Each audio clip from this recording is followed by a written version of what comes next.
Bismillahirrahmanirrahim. Assalamualaikum warahmatullahi wabarakatuh.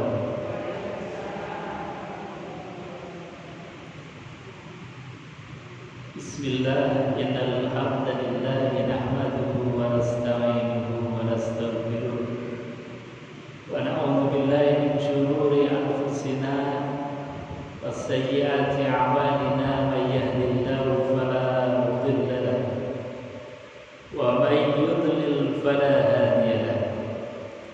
Asyhadu an la ilaha illallah wa asyhadu anna Muhammadan 'abduhu wa rasuluh. Allahumma shalli wa sallim ala sayyidina Muhammad wa ala alihi wa sahbihi ajma'in.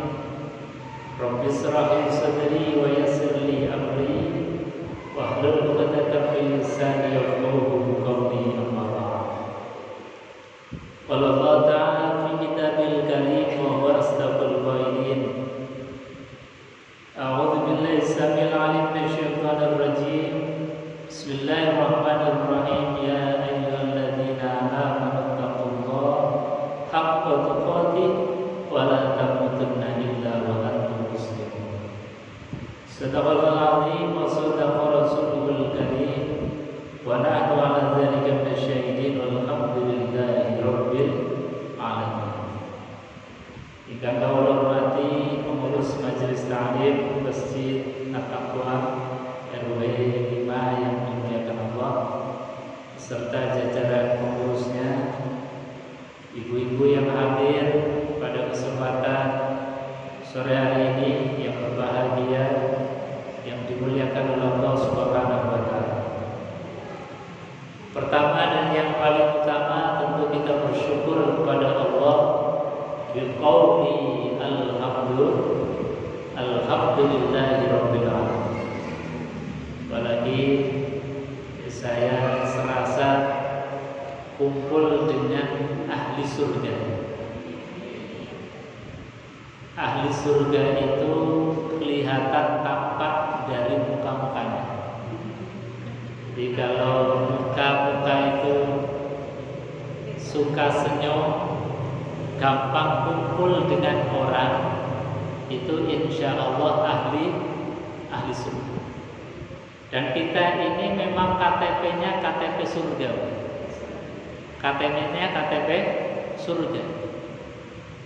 Cuman untuk sementara Allah titipkan di dunia untuk kita menanam tanaman-tanaman kebaikan.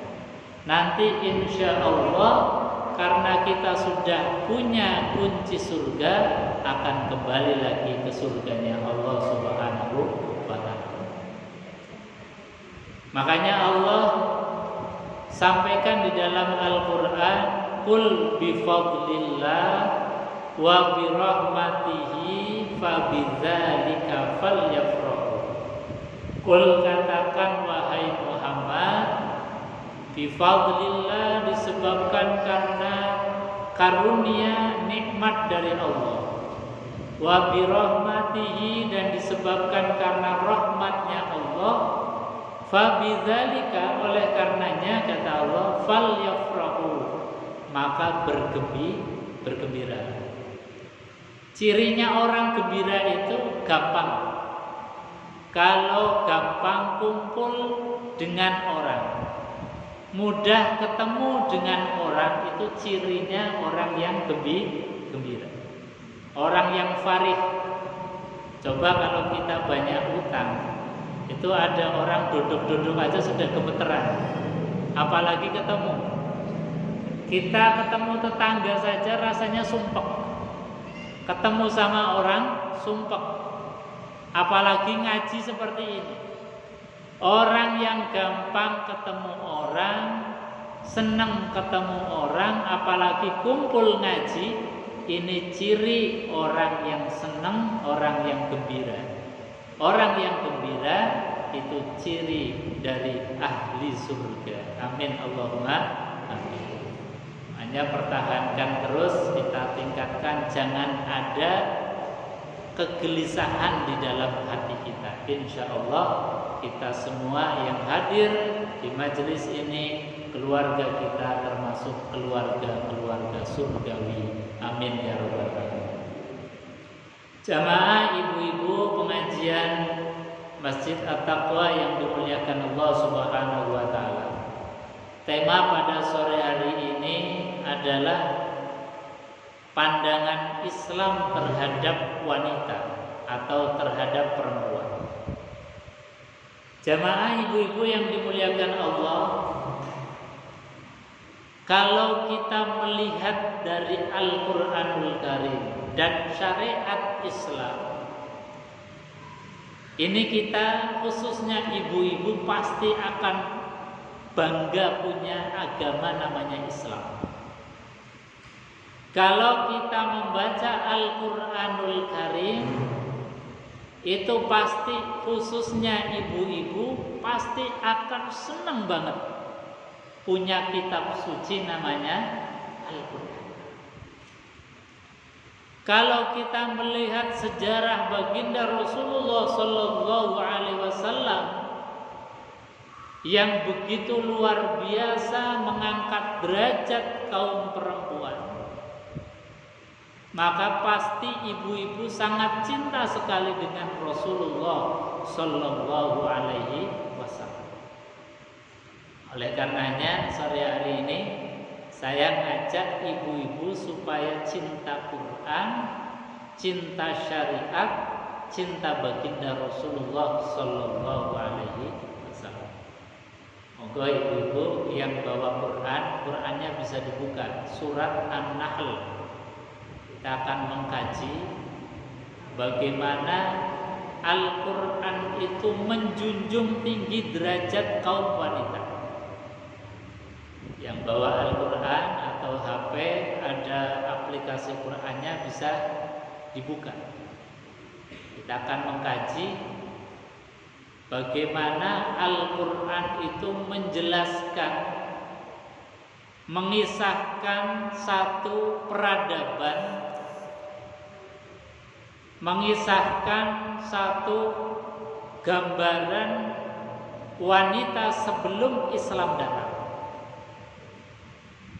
Sebelum Islam datang, sebelum baginda Rasulullah Sallallahu Alaihi Wasallam diangkat menjadi nabi, sebelum Al-Qur'anul Karim diturunkan kepada baginda Rasulullah Sallallahu Alaihi Wasallam, itu ada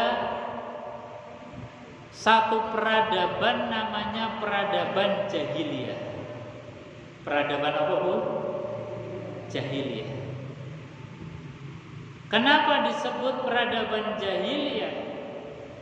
Yang pertama karena peradaban saat itu peradaban yang tidak mengenal Allah Subhanahu wa taala, Tuhan yang menciptakan kita.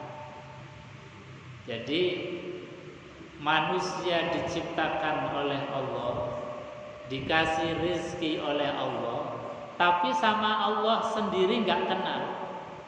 Itu kan kebangetan. Makanya disebut sebagai zaman jahiliyah. Yang kedua, kenapa disebut jahiliyah? Karena mereka tidak tahu cara menghormati seorang wanita. Tidak tahu memberikan penghormatan tinggi kepada seorang perempuan. Buktinya apa? Kita bisa melihat bukti kenapa mereka itu disebut sebagai kaum jahiliyah yang tidak mempedulikan, bahkan menganggap rendah kaum wanita. Coba ibu-ibu bisa lihat di surat An-Nahl. Surat An-Nahl, surat sebelum Al-Kahfi, surat sebelum Al-Isra. Surat An-Nahl. Coba lihat ayat yang ke-58. Sampun panggil, Bu. Surat An-Nahl ayat 58. Di dalam ayat ini ibu-ibu sekalian, ini menggambarkan bagaimana luar biasanya mereka menganggap wanita itu adalah sama dengan barang. Mereka menganggap bahkan ketika seorang perempuan itu dalam keadaan hamil, dalam keadaan mengandung, kemudian mereka melahirkan seorang perempuan, itu luar biasa gelonya. Jadi merasa bahwasanya ini mendapatkan aib dari Allah Subhanahu wa ta'ala. Ini satu gambaran yang dicuplik, yang dikisahkan dalam Al-Quranul Karim. Allah berfirman, wa idza busyira ahadukum bil unsa zalla wajhuhu muswaddan wa huwa kazim. Kata Allah Subhanahu wa taala, ini kita bisa menggambarkan, membayangkan zaman itu.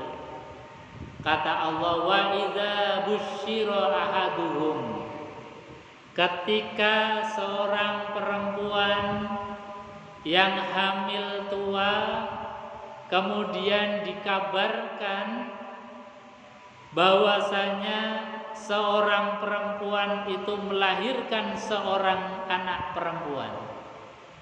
Jadi ketika ibu-ibu zaman itu melahirkan, kemudian disampaikan bahwa Bu, ini anaknya perempuan, apa yang mereka lakukan?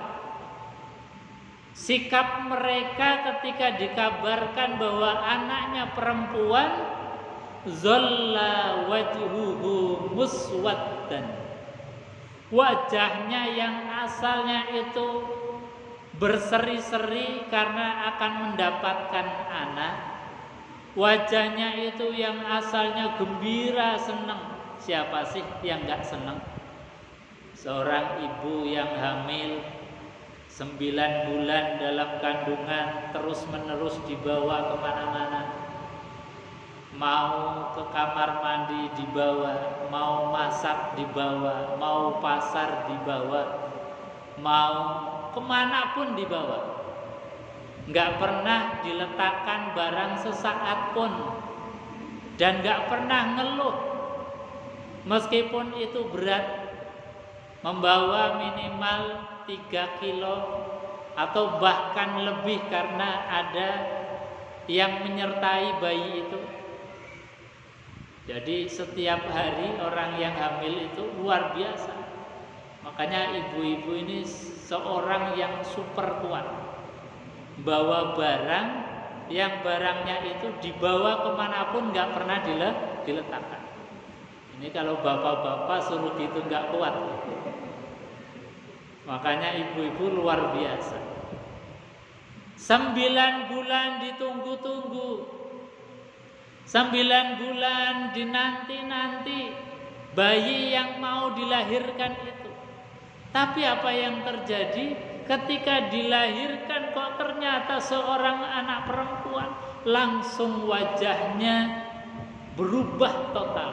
Zalla wajhuhu muswaddan. Wajahnya yang asalnya senang gembira berubah menjadi hitam karena saking malunya. Hitam karena saking gak sukanya.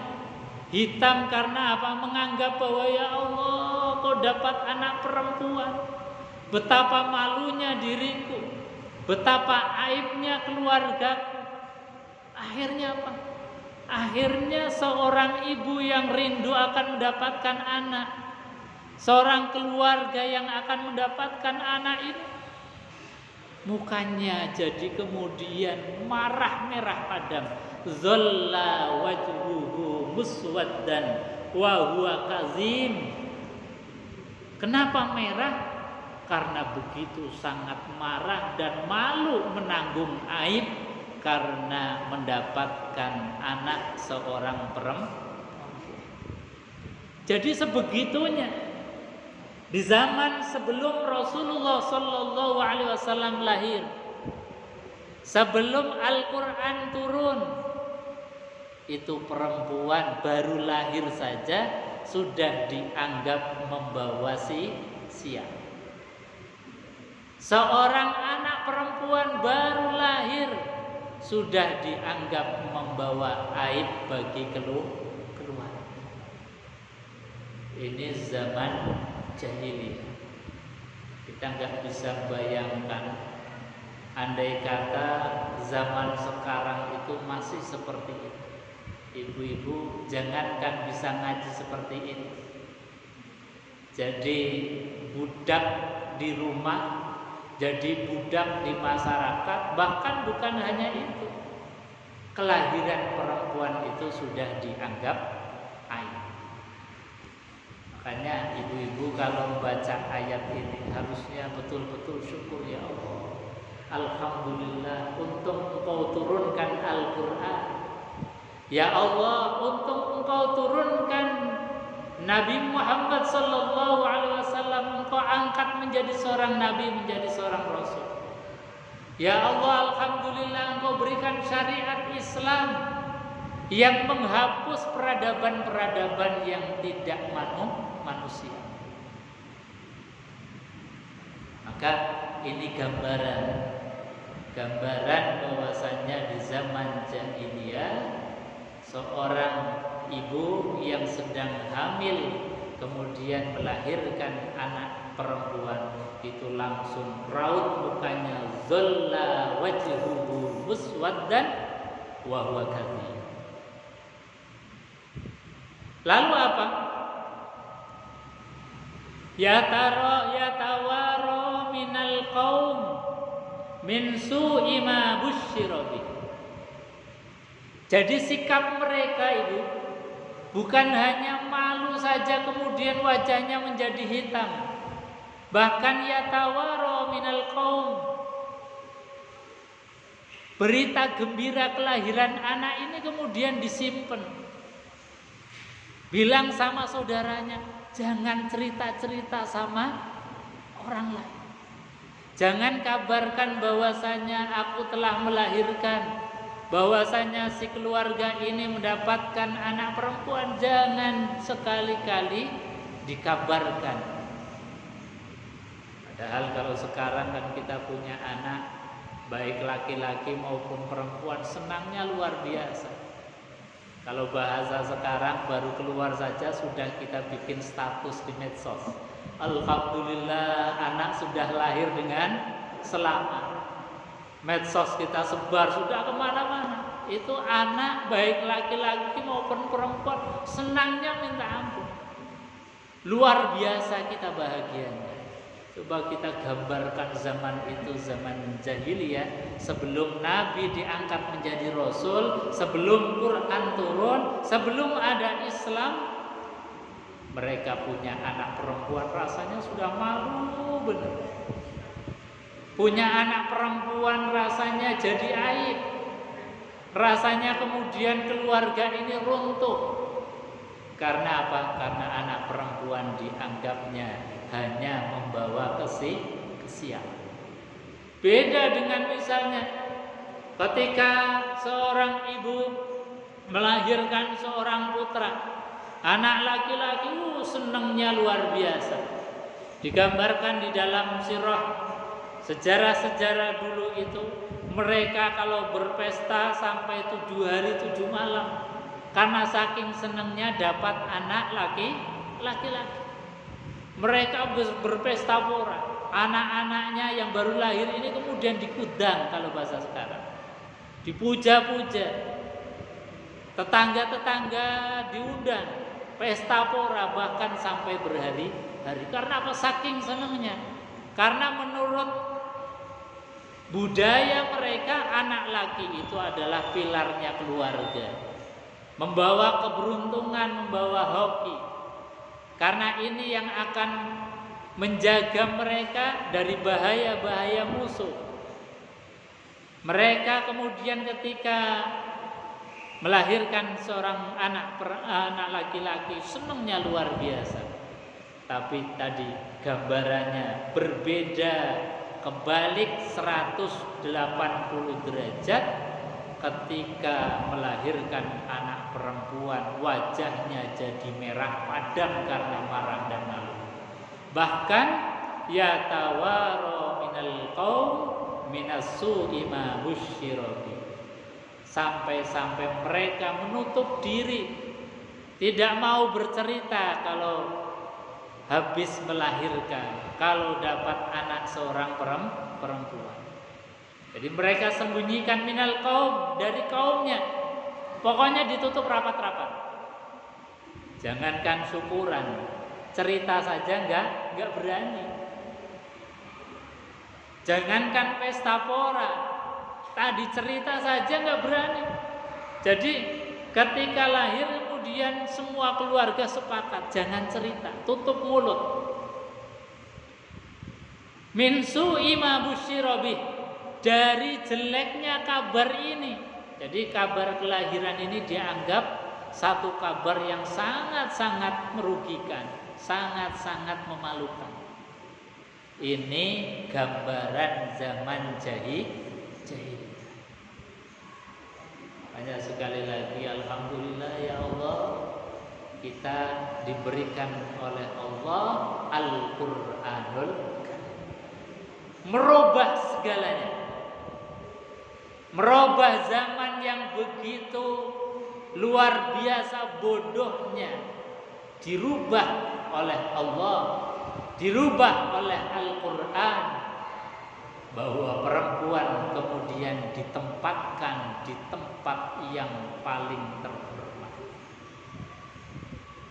Perempuan ditempatkan di dalam posisi-posisi yang strategis, yang terhormat. Bahkan dalam Al-Quran itu ada surat namanya surat perempuan, surat An-Nisa. Gak ada Quran itu surat Ar-Rijal, gak ada. Gak ada surat laki-laki, gak ada. Adanya surat An-Nisa. Ini sebagai bukti bahwa Quran itu menjunjung harkat derajat kaum wanita. Dari sebegitu tidak berharganya wanita. Tidak berharganya wanita kalau kita lihat sejarah ngeri. Ngerinya apa? Wanita itu sama persis dengan barang, bisa diperdagangkan. Kalau misalnya seorang suami kemudian meninggal, ini istri bisa diwariskan oleh anak-anaknya. Bejat enggak itu? Jadi luar biasa. Peradaban zaman sebelum Islam itu peradaban yang luar biasa bobrok. Wanita yang sebegitu mulianya kok ditempatkan dengan serendah-rendahnya, disamakan dengan barang. Hanya model-model pernikahan zaman dulu, sebetulnya bukan pernikahan, tapi model keluarga, model zaman dulu, zaman jahiliyah. Itu ketika seorang perempuan mau berkeluarga, itu modelnya banyak. Ada yang dengan banyak laki-laki, kemudian dari anak yang dia kandung itu nanti setelah melahirkan disuruh milih bapaknya siapa, terserah.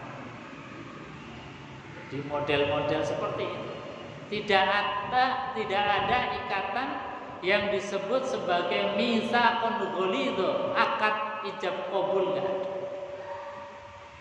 Jadi bahasanya ya siapa yang kuat dia bisa mendapatkan wanita yang baik. Makanya zaman dulu itu seorang laki-laki ya bisa istrinya itu bisa banyak sekali. Karena apa? Tidak ada satu perjanjian yang kokoh yang disebut sebagai akdun nikah yang disifati oleh Al-Quran sebagai mitsaqun ghalidh. Jadi kalau kita tahu runtutan sejarahnya begitu,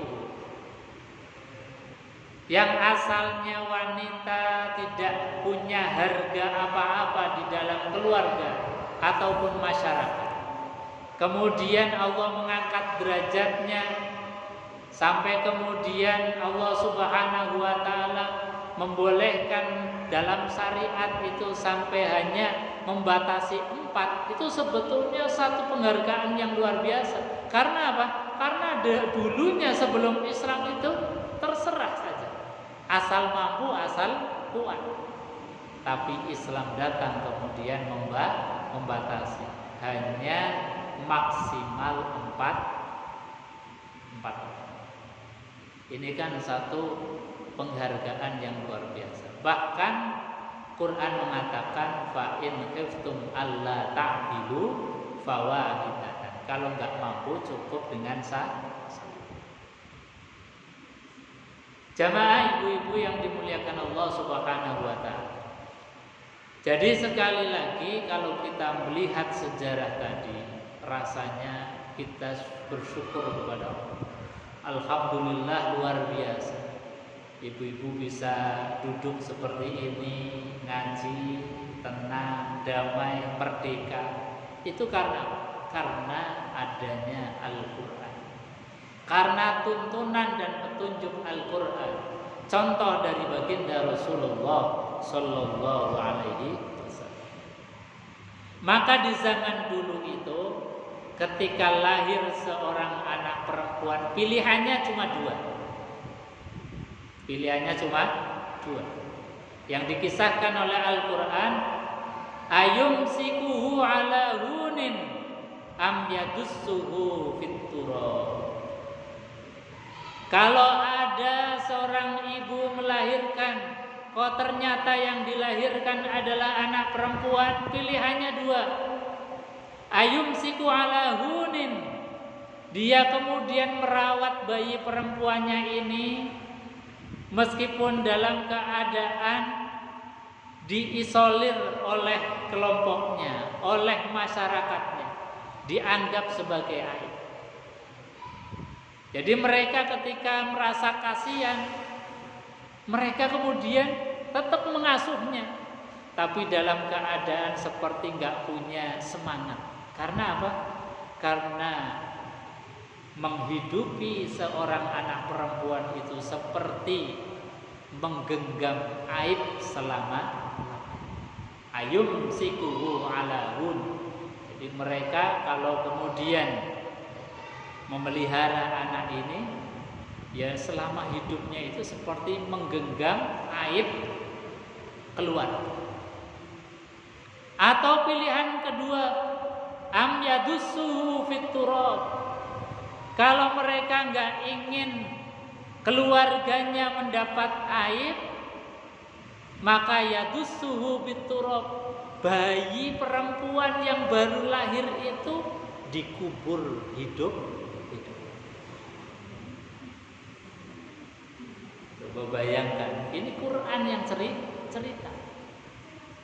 Quran yang cerita kalau zaman dulu sebelum Quran turun, bayi perempuan itu pilihannya cuma 2. Kalau mau diasuh, berarti keluarganya menanggung aib untuk selama-lamanya. Tapi kalau kemudian milih jalan yang kedua, am yadussuhu fit turab, yaitu anak yang baru lahir tadi itu dimasukkan ke dalam tanah, kemudian dikubur hidup-hidup. Na'udzubillah. Ini zaman yang luar biasa kejamnya. Jadi zaman kekejaman itu pernah ada, yaitu di zaman jahiliyah, orang mengubur hidup-hidup bayi perempuan. Di zaman Fir'aun juga pernah ada.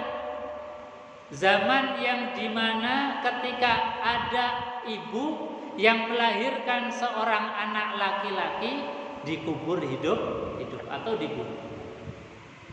Ini juga zaman yang luar biasa kejamnya.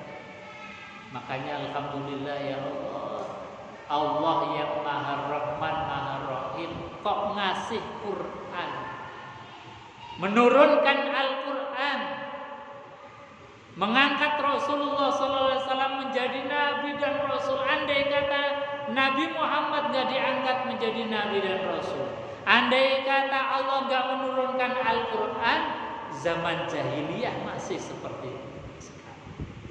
Sekarang itu zamannya masih seperti itu.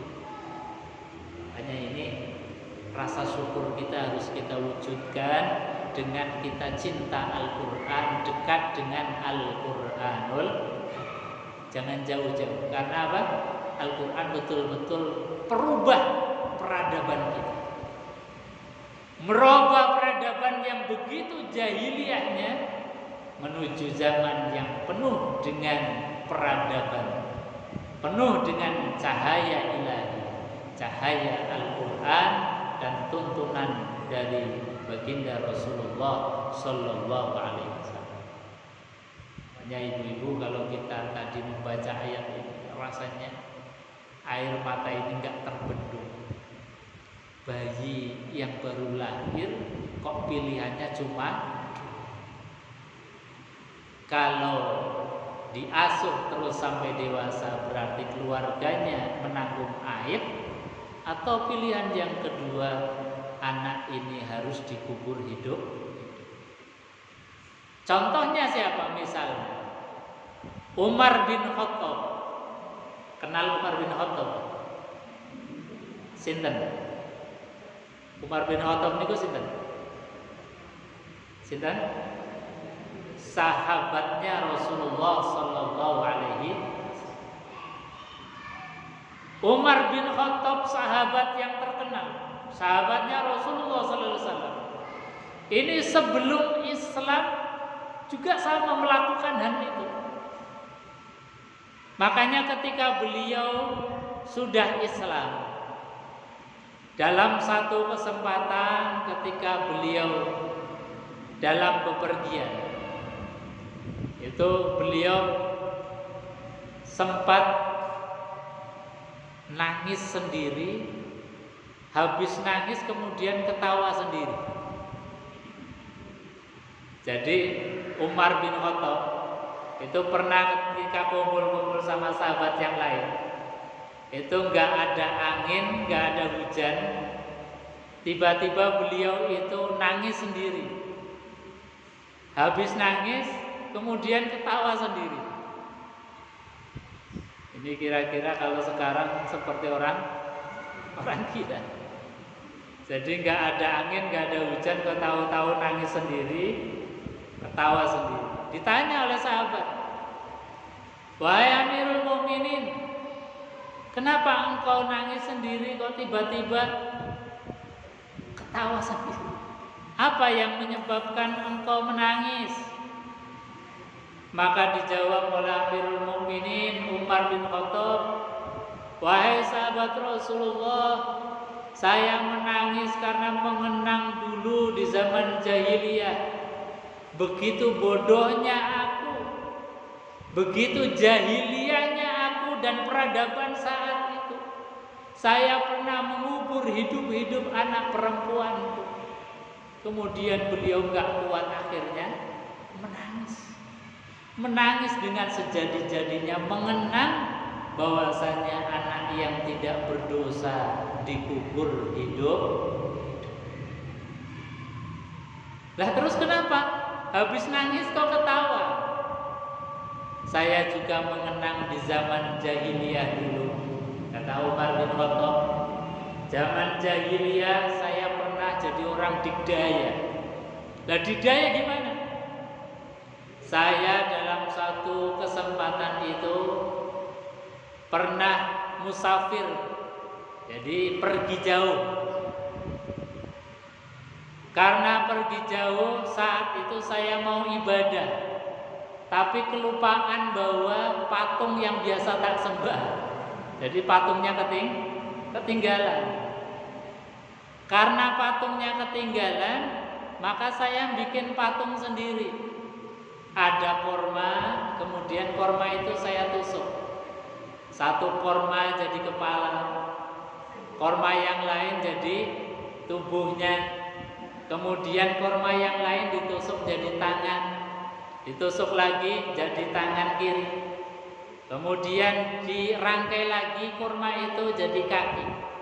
Walhasil Umar itu bisa membuat Tuhan dari kurma, bisa membuat Tuhan dari kurma. Kemudian setelah jadi patung kurma itu dia sembah sendiri. Dia sembah sendiri. Dia minta-mintai sendiri. Dia mohon ampun sendiri di depan Tuhan kurma tadi. Lalu setelah disembah, karena tadi kurma itu asalnya memang perbekalan untuk makan, karena dia lapar, dia potoli satu-satu. Jadi tangannya dipotol kemudian dimakan sampai habis itu Tuhan. Makanya kemudian Umar itu ketawa sendiri karena apa? Geli di zaman dulu sebelum masuk Islam, dia orang yang luar biasa, Tuhan saja dimakan. Ini luar biasa. Ini sahabat Umar. Jadi begitu luar biasa gambaran daripada jahiliyah di masa zaman sebelum Islam datang, zaman sebelum Al-Quran diturunkan, zaman sebelum Rasulullah SAW diangkat menjadi Nabi dan Rasul. Ini baru prolog saja, pembukaan. Nanti isi materi Islam memandang, Islam mengangkat derajat wanita seperti apa. Ini panjang, banyak hadis dan banyak ayat yang disampaikan oleh Allah di dalam Al-Quranul Karim. Insyaallah dalam kesempatan yang akan datang bisa kita teruskan bagaimana Islam memandang derajat kaum wanita, kaum perempuan. Mungkin sebelum ditutup ada yang mau ditambahkan atau ditanyakan?